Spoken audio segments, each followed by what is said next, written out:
जय भीम, जय भारत, जय लोकतंत्र।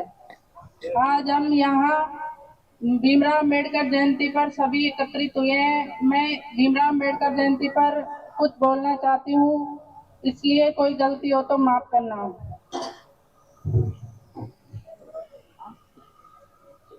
माननीय अतिथिगण, यहाँ पधारे सभी मित्रगण और छोटे बड़े भाई बहनों, अम्बेडकर जयंती की हार्दिक शुभकामनाएं।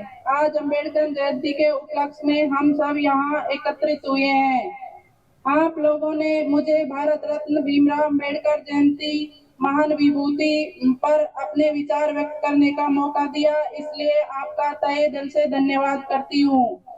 भीमराव अम्बेडकर भीमराव अम्बेडकर का जन्म एक दलित परिवार में हुआ था।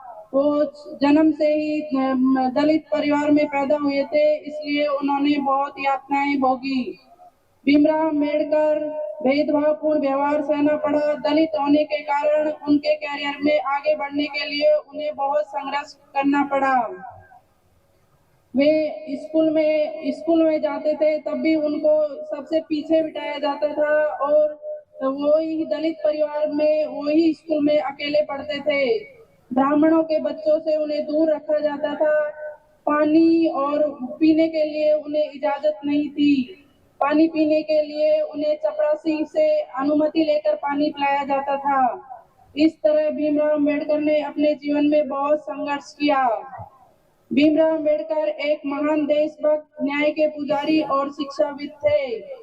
अम्बेडकर का मानना था कि स्त्रियों को सम्मान पूर्वक तथा स्वतंत्र जीवन के लिए शिक्षा बहुत महत्वपूर्ण है।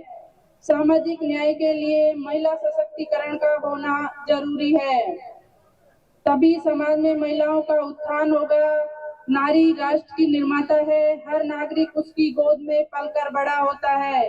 नारी शिक्षित होगी तभी देश का भविष्य उज्जवल होगा। नारी को जागृत किए बिना राष्ट्र का विकास संभव नहीं है। डॉक्टर भीमराव अम्बेडकर भारत के उन नेताओं में अग्रणी है जिन्होंने देश के नव निर्माण में नई दिशा दी। जाति प्रथा भारतीय समाज का सदियों पुराना कोड है। ऐसा कोड है जिसने समाज के टुकड़ों में बांट रखा है। भारत में कई वायरस है, जैसे पाखंडवाद, अंधविश्वास और गरीब लोगों को यातना देना, जातिवाद आदि। इन सबको भीमराव ने इनसे छुटकारा पाने के लिए बहुत सारे यत्न किए। अम्बेडकर भारत को इतना मजबूत बना देना चाहते थे कि फिर कोई भारत को गुलाम न बना सके। भीमराव अम्बेडकर ने नारा दिया था, शिक्षित रहो, संगठित रहो, संघर्ष करते रहो। इस नारे से बहुत कुछ सीखने को मिलता है। उनके जीवन से प्रेरणा लेकर देश समाज में नव निर्माण के सभी को योगदान देना चाहिए। भीमराव का मानना था कि जीवन लंबा होने की बजाय महान होना चाहिए। आज बाबा साहब की जयंती पर हम सब के लिए संकल्प का दिन है। बाबा साहिब दलितों के देवता ही नहीं थे, वे हर समाज जाति से वंचित, पिछड़े और मजदूरों के मसीहा थे। आज बाबा साहिब की जयंती से प्रेरक होकर उनके विचारों को जिंदगी में उतारने का संकल्प लेते हैं।